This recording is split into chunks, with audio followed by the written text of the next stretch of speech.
Hi everybody, and thank you for watching my video of my arrangement of White Christmas.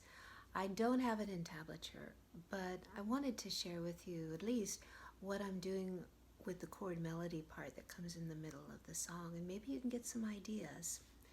This is how it goes. 2, 3, 4, 3, 4. 2, 3, 4.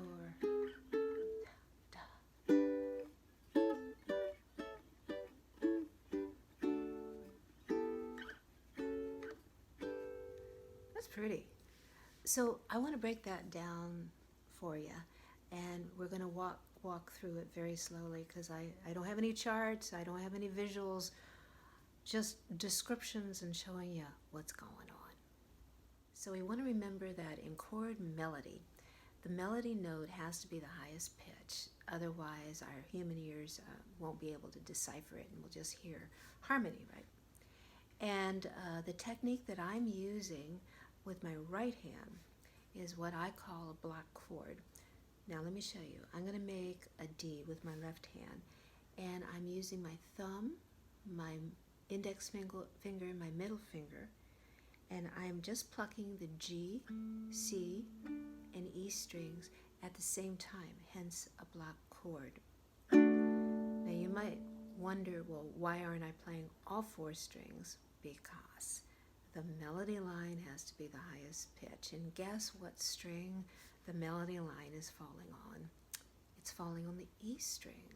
So the first part of this chord's melody, we're not going to play the A string because it's higher than the melody note, and we can't do that for a chord melody. So the right hand, I'm plucking like this, and you notice I'm not doing this. My motion is more like this, like a little grabby toy here. And of course we finger pick over the sound hole. We strum over the fretboard, but we finger pick over the sound hole. So I'm making a D with my left hand, and we're in the key of D. And here's our melody. I'm the next note, dreaming of except we're adding the chord. So we've got our D. Now we're going to do an E minor chord, but it's on the G, C, and E strings. And it looks like a D minor chord. So let's kind of back into this. Let's make a D minor chord. I assume we all know that. That's a D minor. And again, I'm just playing the G, C, and E strings. Now if I bring that whole form up 1 fret, which is also a half step. Here's our D minor. This is a D sharp minor or an E flat minor. 1 more fret, and that is an E minor. It's a little movable form. So let's put it together. We've got our D, E minor, back to our D. Now we're going to slide the entire D form down to the 1st fret. That is a C sharp. Oh, that's so pretty. And then slide it back up to the D. So what do we have? D, 2, 3, 4, E minor, D, C sharp, D. Let's try it again. 2, 3, 4. 1, 2, 3, 4. Now the next part, just a little tricky. We start off with now our E minor. So I'm going from a block chord to just plucking 2 notes. So let me show you what's going on. We've got now our E minor. I'm plucking all 3 G, C, and E notes. Now I'm moving the whole form 1 fret up, a half step again, but I'm only plucking the G and the E strings. And then I'm moving the whole form another half step and just plucking the G and the E strings. I'm not using my ring finger. It's just there so I don't have to think about it. So let me show you again.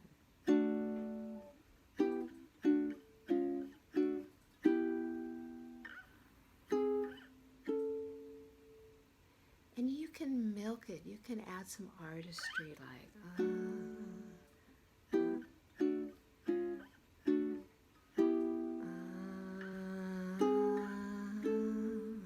like that. Okay, now we're going to talk about the second part of this chord melody, and the melody line switches strings. So now the melody is going to fall on the A string, and we love it when that happens. But we can still only play 3 notes. C, E, and A, because I'm not doing the whole chord form. And let me show you what's happening, and then we're going to break it down.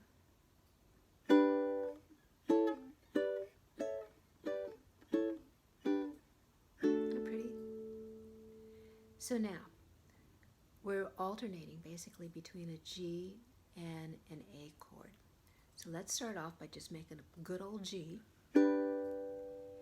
And if we slide that form up to the 4th fret, we have an A.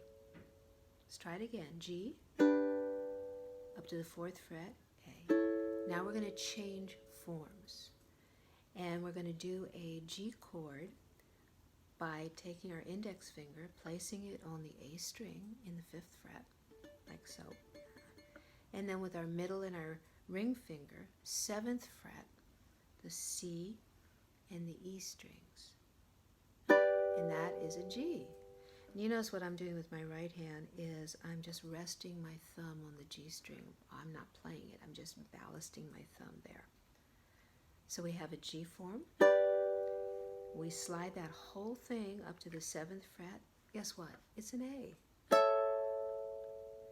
And now we're going to go the other way, back to the G in the 5th fret.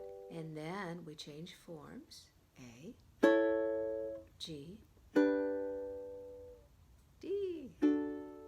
Let's try that together. 1, 2, 3, 4. Ba, ba, ba, ba, ba, ba, ba, 2, 3, 4. It really helps to hum along, sing along. Kind of helps get it into our bones. Let's try it one more time. 2, 3, 4. Ba, ba, ba, ba, ba, ba, ba, ba. So there's just one more element in this chord melody, and it's like harmonizing the D scale with a certain chord progression. It's this. Oh, that's so pretty. So let's break it down. Let's talk about what's going on. We're starting off with our good old D chord, and we're going to our E minor. The difference here is that we can now play all 4 strings because we're not concerned about a melody line anymore. This is a harmonic embellishment, but it's not a chord melody. So we can play all 4 strings. So here's our E minor. Now, if I bring my index finger up to the 5th fret and do that, what looks like a D minor form, movable form, it becomes an F sharp minor. Now we're going to change forms in the 7th fret, and it looks like a D. And that's a really cool G chord. What it is, it's a G chord with an added second note which in the scale, which happens to be an A. So it's really cool flavor. Isn't that pretty? So we have our G, E minor, F sharp minor, G. And you can block chord it, you can pick it, you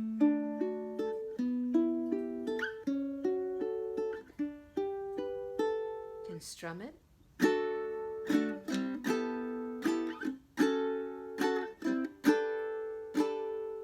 can do all sorts of stuff with it. Let's try it together. 2, 3, 4.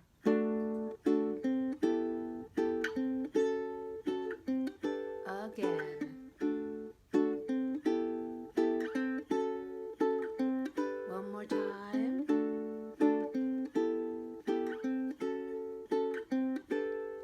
By the way, you can go back down.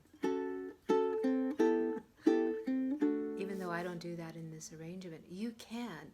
And the neat thing about this particular chord progression is that if you're playing a song in the key of D, you can throw it in, and it's a really cool addition. So listen, thank you for watching. I hope this helps out, and enjoy strumming your ukulele. Thank you so much. Bye.